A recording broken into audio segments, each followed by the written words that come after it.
सुखपुर एक छोटा सा गांव जहां सुबह की पहली किरण बरगद के पेड़ की पत्तियों से छनकर जमीन को चूमती थी।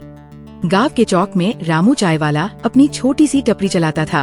उसकी टपरी कोई बड़ी दुकान नहीं थी, बस बांस की छत, मिट्टी का चूल्हा और मसालों की खुशबू।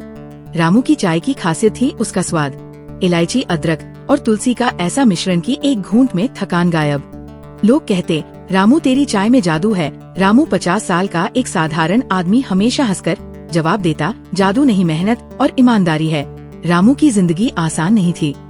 उसकी छोटी बहन राधा, जो सिर्फ 16 साल की थी, स्कूल में पढ़ती थी। उनके माता पिता का देहांत हो चुका था और रामू ही राधा का सहारा था।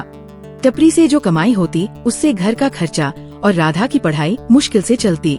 राधा अक्सर कहती, भैया तुम इतनी मेहनत करते हो, थोड़ा मुनाफा क्यों नहीं बढ़ाते, बाजार में सब मिलावट करते हैं। रामू सिर हिलाकर कहता, राधा ईमानदारी से कमाया 1 रुपया, लालच से कमाए लाख से बड़ा होता है। रामू का पड़ोसी मोहन गांव का मशहूर दुकानदार था। उसकी मिठाई की दुकान थी जहां वह चमकीली बर्फी और रसगुल्ले बेचता। लेकिन मोहन का दिल लालच से भरा था। वह नकली खोया, सस्ता चीनी सिरप और रंग मिलाकर मिठाइयाँ बनाता। गांव वाले उसकी मिठाइयों को सस्ता समझकर खरीदते, पर बाद में शिकायत करते, ये मिठाई तो बेस्वाद है। मोहन हंसकर टाल देता, अरे मेले ठेले में सब यही खाते हैं। उसे रामू की ईमानदारी बेवकूफी लगती। वह अपनी पत्नी कमला से कहता, रामू पुराने जमाने का है, आजकल लालच ही कमाई है। एक दिन गांव में खबर फैली कि सुखपुर का सालाना मेला आने वाला है। मेला गांव का सबसे बड़ा उत्सव था। दूर दूर से व्यापारी, कलाकार और पर्यटक आते।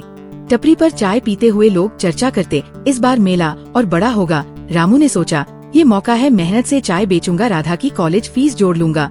उसने टपरी को साफ किया, मसालों का नया स्टॉक लिया और राधा से कहा, तू भी मेले में मदद करना, कुल्हड़ सजाएंगे, चाय को खास बनाएंगे। राधा उत्साहित होकर बोली, भैया हमारी चाय मेले की शान होगी। मोहन ने भी मेले के लिए बड़ी योजना बनाई।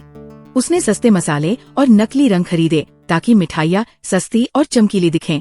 वह रामू की टपरी पर आया और बोला, रामू मेरे पास सस्ता मसाला है, चाय में मिला स्वाद 4 गुना होगा और मुनाफा 10 गुना, मेले में कोई नहीं पूछेगा।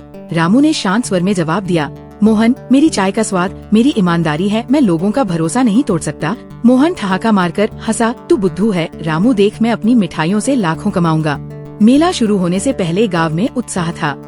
राधा ने कुल्हड़ पर रंगोली बनाई और रामू ने चाय के लिए ताज़ा तुलसी और अदरक चुना।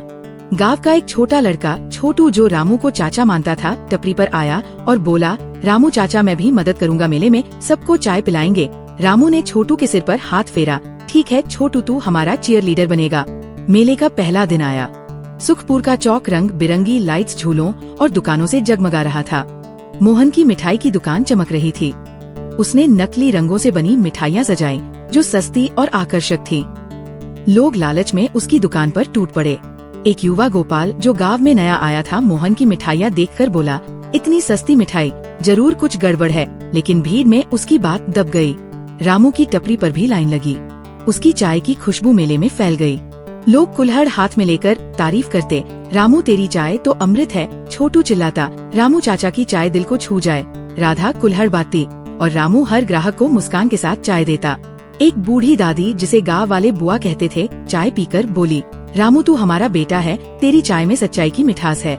दूसरे दिन मोहन की मिठाइयों का सच सामने आया। कई लोगों को पेट दर्द हुआ, बच्चे रोने लगे और बड़ों ने शिकायत की, मोहन ने धोखा दिया। गोपाल, जो पहले शक कर रहा था, चिल्लाया, मैंने कहा था ये मिठाइयाँ नकली हैं। बुआ गुस्से में मोहन की दुकान पर पहुँची और बोली, मोहन तूने गांव का भरोसा तोड़ा, लालच ने तुझे अंधा कर दिया। मोहन की बदनामी पूरे मेले में फैल गई। लोग उसकी दुकान छोड़कर भागे। मोहन चुपके से अपनी मिठाइयाँ छिपाने लगा, पर कोई खरीदार नहीं बचा। कमला ने उसे डांटा, मोहन तुझे लालच ने बर्बाद कर दिया, अब क्या होगा। उधर रामू की टपरी पर भीड़ बढ़ती गई।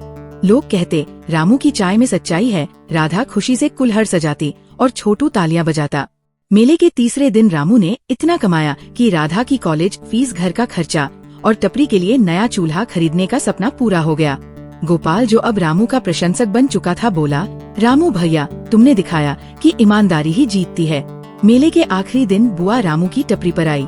उसने चाय का कुल्हड़ उठाया और गांव वालों को देखकर बोली, रामू ने हमें सिखाया कि ईमानदारी सबसे बड़ा धन है। लालच क्षणिक लाभ देता है, पर सच्चाई रिश्ते और सम्मान बनाती है। हमारा गांव रामू पर गर्व करता है। लोग तालियां बजाने लगे।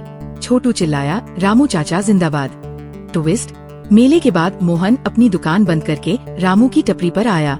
उसका चेहरा शर्मिंदगी से झुका था। वह बोला, रामू मैंने लालच में सब गवा दिया, मुझे ईमानदारी सिखा। रामू ने गंभीर स्वर में कहा, मोहन ईमानदारी दिल से आती है, पहले गांव वालों से माफी मांग, फिर मेरे साथ चाय बनाना सीख। मोहन ने अगले दिन गांव के चौक में सबसे माफी मांगी। उसने कहा, मैंने गलती की, अब मैं सच्चाई से जीना चाहता हूँ। गांव वालों ने उसकी हिम्मत देखकर तालियां बजाईं। रामू ने मोहन को अपनी टपरी पर काम दे दिया। पहले दिन मोहन ने कुल्हड़ धोए और चाय बनाना सीखा। राधा ने हंसकर कहा, मोहन भैया अब तुम भी ईमानदारी की चाय बनाओगे। मोहन मुस्कुराया और पहली बार उसकी मुस्कान में सच्चाई थी।